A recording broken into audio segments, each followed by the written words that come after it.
Here's the team now coming in the vehicle. It'll be driven by two of the surveillance operators. They're going to check, get eyes on there. As soon as they confirm that the wanted guys are inside, then the snatch team is going to go in and engage them. Get in here. Now the vehicle's coming in over the shoulder. This is the guy who's going to confirm it.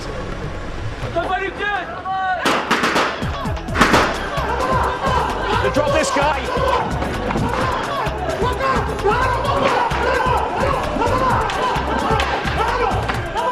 They've got the guy in there that the target. Get in here now, quick. Quickly. They make the arrest now. They seal these guys down here. The whole thing's got to be done immediately. These lads shout now that it's clear. And then they're straight out into the vehicle. And then vamos, they've gone. The operation has to be as quick as that. They're in a hostile area. When they come in and there's been rounds fired, then it alerts everybody around this area. There's a great danger then that the vehicle can be cut off, blocked off, and then the guys will be in serious trouble. That's why it has to be so quick, and then they're out of here. The Task Force Commander, Diamond, gives me more information about the unit and the challenges they face. Can you tell me what type of operations you carry out on a daily basis? אנחנו בדרך כלל מתחפשים למקומיים על מנת להגיע לאותו מבוקש. והיא הולכת ומאתרת אותם בשטח שלהם, בשטח המסתור. So you're actually working inside and outside of Israel? הפעילות שלנו היא בשטח ישראל ובשטחים של הרשות הפלסטינית. זאת אומרת שעדיין השליטה הביטחונית היא חצי של מדינת ישראל, חצי של הרשות. העבודה היא מסוכנת, כי נכנסים לשטח שהוא עוין, שטח מאיים, עם חמושים, עם מחבלים, עם יכולת לחימה.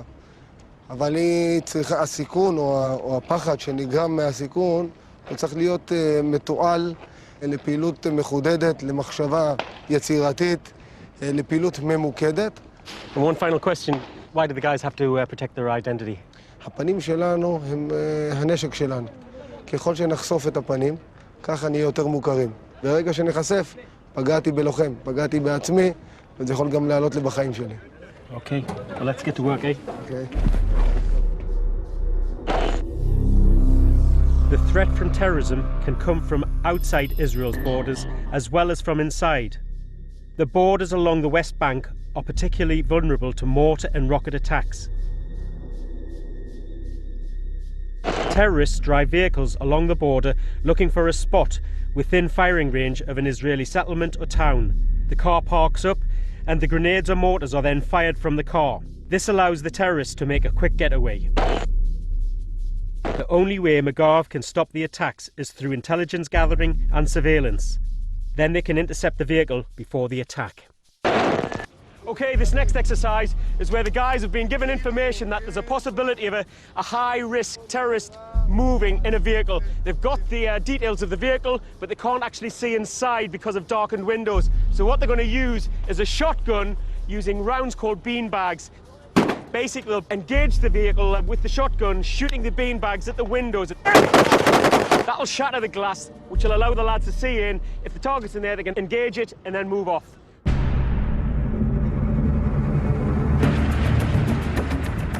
The team's moving in, they've seen the vehicle, they come in, they're blocking the vehicle. Engaging the vehicle.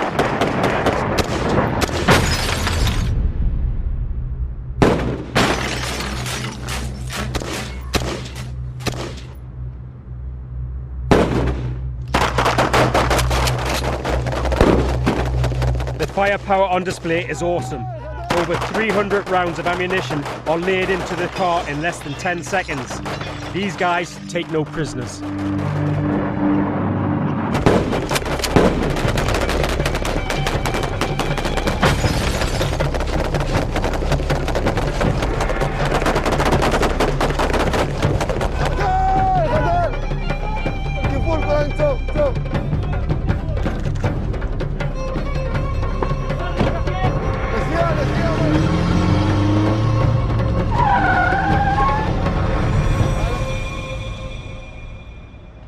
can see where they engaged the target here. The rounds came through the headrest. You obviously blew the window out, but look at these exit wounds here.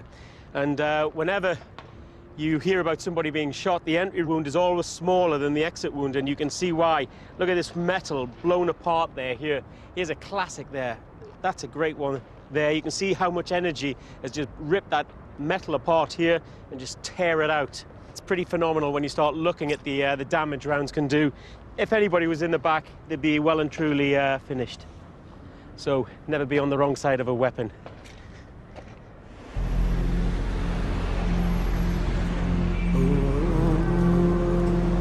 In Israel, I was going to have to get up to speed on a complex situation.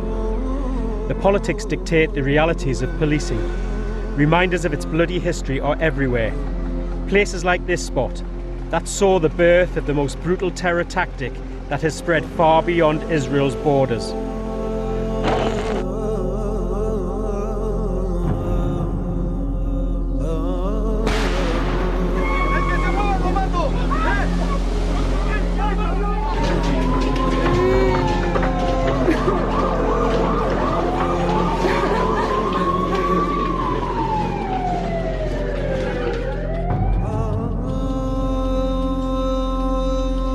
Street is the site of the first suicide bombing and then countless others.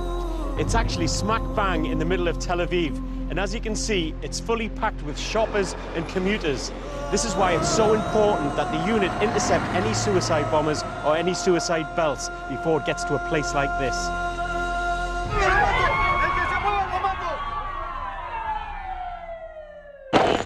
When I was in the SAS, the threat from suicide bombers was virtually non-existent.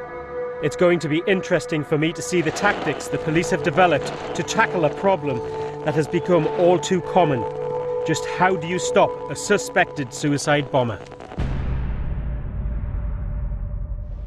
Okay, the next exercise that we're running through now is a simulation working in the West Bank on a street.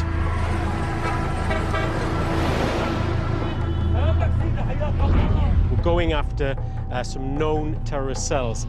They're actually in a vehicle. They've been spotted. The surveillance unit has identified them, and they're actually going into Israel to carry out this action. The guys have got to stop them before they cross over the border. If they lose them, they'll carry this mission out and innocent people will be killed. Here was the vehicle with the target in. The driver's the identified target. He's the leader of the terrorist cell. And here we have the hit team coming in now.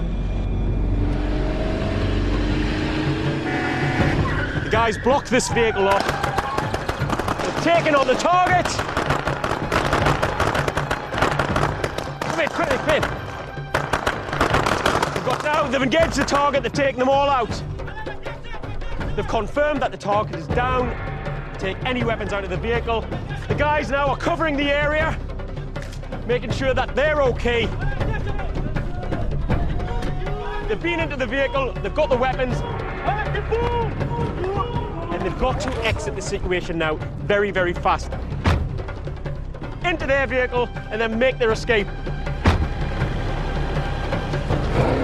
In these type of areas now, once this action has gone down, it's gone noisy, the local population will be informing everybody, so they'll try and put roadblocks out to stop these guys.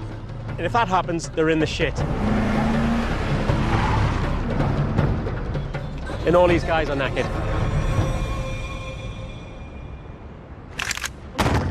Training is nearly over, and I'm ready to get stuck into the real business of policing Israel. And I'm about to go on a live mission with my Magav unit. Stand by, and go! And track down a suspected terrorist. I'm working with an elite unit from the Israeli border police, Magav. For 3 days, I've only been allowed to observe. Now I'm finally invited to take part. One thing that we're going to do here, we've got a setup which looks like we'll be doing some street fighting. Now, I understand these guys specialize in this, and this is what they carry out on quite a number of operations. This Magav unit mainly polices urban areas. I know from my experience in the SAS that operating in built-up areas is highly dangerous and risky work. If an operation does not go to plan, trouble can quickly flare up, resulting in the nightmare scenario of a chaotic